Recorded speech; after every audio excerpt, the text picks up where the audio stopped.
में एक एक तरह का जैसे आईएएस आईपीएस का जो परीक्षा होता है उस तरीके से सुप्रीम कोर्ट का भी होता, उसको तोड़कर ख़त्म करके, और वो चाहे किसी भी एससी एसटी ओबीसी चाहे माइनॉरिटी हो या जनरल, उसमें कंपटीशन में भागी ले और उसमें बैठे, और तब दूध का दूध और पानी का पानी पता चलेगा। वो बंदर और वो जो बिल्ली की लड़ाई में जो जो बंदर लड़ते हैं और बिल्ली उसको बंटवारा करती है रोटी का, और रोटी धीरे धीरे बिल्कुल बिल्ली जो है खा जाती है और बंदर को पता भी नहीं चलता है। उसी तरीके तो देखिए साथियों, अभी हम लोग बात करेंगे आरक्षण के ऊपर। लगातार लोग विरोध करता है कि किसी को आरक्षण मिला है, किसी को नहीं मिला है। तो देख सकते हैं अभी आरक्षण के जन्मदाता छत्रपति साहू जी महाराज जी का यहाँ पर देख सकते हैं कैलेंडर लगा हुआ है। इधर भी देख सकते हैं कैलेंडर कितना कमाल का लगा हुआ है। तो हम लोग तमाम अभी मुद्दे पर हम लोग बात विचार करेंगे, आप लोग वीडियो में बने रहिएगा। तो देख सकते हैं साथियों, अभी हमारे साथ में जो सामाजिक कार्यकर्ता हैं, लगातार जो भी समाज में जो भी होता है अच्छा बुरा सब में साथ देते हैं। तो इनसे भी जानने की कोशिश करते हैं कि जिस प्रकार से अभी लगातार लोग आरक्षण के ऊपर लोग बोलते हैं कि आरक्षण नहीं होना चाहिए, आरक्षण नहीं होना चाहिए, लगातार लोग विरोध करता है। तो आरक्षण क्यों जरूरी है, ये सर से हम जानने की कोशिश करते हैं। तो सर स्वागत है आपका। सबसे पहले तो आपको भी, आपके दर्शकों को भी मेरा नमस्कार है। आपका सवाल है कि आरक्षण आरक्षण आरक्षण से क्यों लोगों को परेशानी है, जी यही ना सवाल है। जी आरक्षण आरक्षण आरक्षण आखिर कहीं से ना कहीं जो बुद्धिजीवी लोग जो सोच समझ कर इसको लागू किए हैं, चाहे दिए हैं पूरे भारत में, आखिर आरक्षण जो है क्यों जरूरी है, यही ना। जी आरक्षण सचमुच में इस भारत के समाज के लिए कुछ वर्गों को देना बहुत अत्यंत जरूरी था, तभी मिला है। यह एक तरह का रिप्रेजेंट करना हुआ।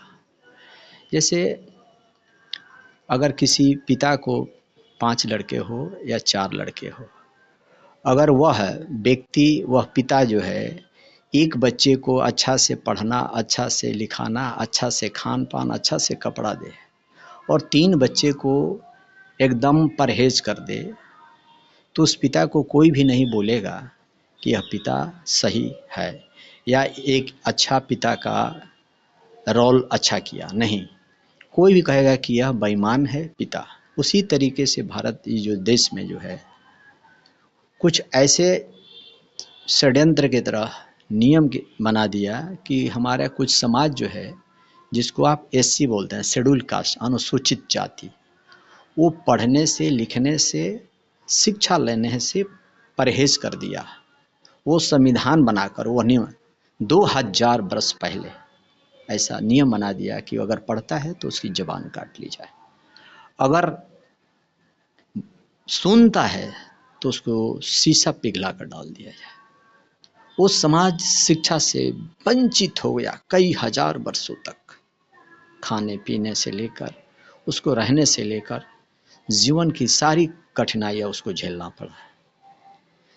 जब संविधान लिखने वाले में जितने भी लोग थे वो काफ़ी बुद्धिजीवी वर्ग के लोग थे, बाबा साहब डॉक्टर BR अम्बेडकर के साथ जो भी थे और भी जो उनके साथ देने वाले, लिखने वाले थे, तो उन्हें सोचा, समझा और इस भारत देश का पुराना इतिहास भी पढ़ा और जाना कि नहीं, कुछ चंद लोग इसको, हमारे समाज को डिप्रेस कर दिया है, ज़रूरत से ज़्यादा अधिक उसको दबा दिया, उसको उठाने के लिए कौन सा तरीका किया जाए।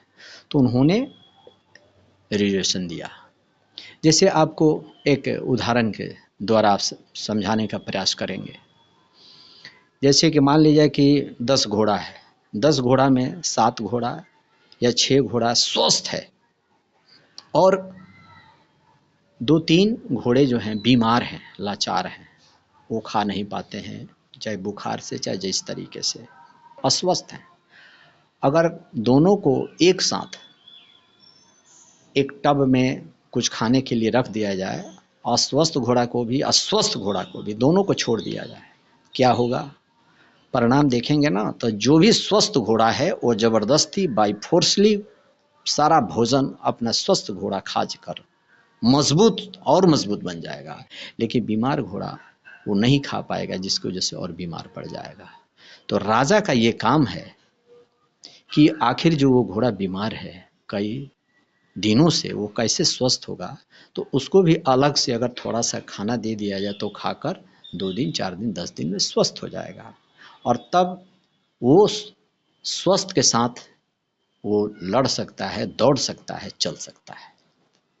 आरक्षण का मतलब सीधा अर्थ यही होता है कि उसको उठाने के लिए जो समाज ने गलती किया, कई हजार वर्षों से एक संविधान बना दिया कि इस समाज को पढ़ना नहीं है, पढ़ने के बाद पढ़ता है तो उसकी जबान काट ली जाए, अगर सुन लेता है तो उसको शीशा पिघला के डाल दिया जाए। ये कैसा न्याय है, ये कैसा संविधान है जो एक मानव को चलने के लिए, रहने के लिए जो कड़ी से कड़ी सजा देकर उसको कई हजार वर्षों तक उसको शिक्षा से परहेज कर दीजिए। लेकिन यहीं पे देखिए बहुत जी से ऐसे लोग हैं जी जी जो जिसको रिजर्वेशन मिला हुआ है, आरक्षण मिला हुआ है, लेकिन वो लोग भी आरक्षण को मतलब गलत तरीका से देखता है, बोलता है कि एससी एसटी समाज के लोगों को आरक्षण मिला हुआ है, वही वही लोग खाली उसका भोगते हैं, हम लोग के पास में ऐसा कुछ नहीं। ऐसा क्यों? तो उसकी जानकारी नहीं है, क्योंकि उसको भी एक तरह से रिजर्वेशन मिला हुआ है, लेकिन वो समझ नहीं पा रहा है। अब मान लिया जाए कि ओबीसी का समाज का लड़का या एससी समाज का या एसटी समाज का लड़का पढ़ लिख कर संस्कृत का प्रकांड विद्वान हो जाए, और आपके मंदिर में जाकर उसको कहा जाए कि ये पुजारी का काम करेगा, पुजारी उसको कोई बनाएगा? कोई समाज मानेगा? नहीं। एक गरीब ब्राह्मण होगा, थोड़ा सा भी पढ़ा लिखा होगा, नहीं भी, खाली मंत्र अगर सीख गया होगा बोलकर 2-4 गो मंत्र, तो पुजारी बन जाएगा, और वहाँ हजारों रुपया वो कमा सकता है, ले सकता है, रख सकता है। लेकिन एक पीएचडी किया हुआ संस्कृत का प्रकांड जाति का छोटा, जैसे मानते हैं आप लोग, कोई भी जाति का छोटा व्यक्ति, जैसे लोग कहते हैं डोम चमार मिस्तर भंगी, है ना, अगर वो प्रकांड विद्वान है और उसको कहा जाए कि तुम संस्कृत के विद्वान हो और किसी मंदिर में जाकर पूजा पाठ कराओ, समाज उसको मानने के तैयार नहीं होगा। तो ये क्या है? ये रिजर्वेशन नहीं है जो कई हजार वर्षों से वो लेते आ रहा है। समाज को दिखाई नहीं देता है, समाज को समझ में नहीं आता है कि तुम कई हजार वर्षों से जो है लेते आ रहा है, और ये 26 जनवरी 1950 का संविधान लागू हुआ, तब से रिजर्वेशन लागू हुआ। वही बुद्धिजीवी लोग, भारत का आधुनिक जब भारत बना, संविधान बना, तो उस पर लोग रिसर्च किया, है ना, उसमें कितने मेंबर हैं, लिखने वाले में एक आदमी नहीं ना लिखा, तो संविधान जब तैयार हुआ तो नहीं, इसको जरूरी है, कंपलसरी है कि इनको देकर इस समाज को उठाने का काम किया जाए, तब रिजर्वेशन लागू हुआ। कुछ लोग समझते नहीं हैं।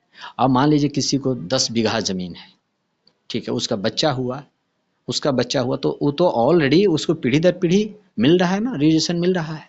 लेकिन एक आदमी को मेहनत से 20 साल मेहनत किया, पढ़ा लिखा समझदार बना, तब उसको कहीं नौकरी मिलेगा।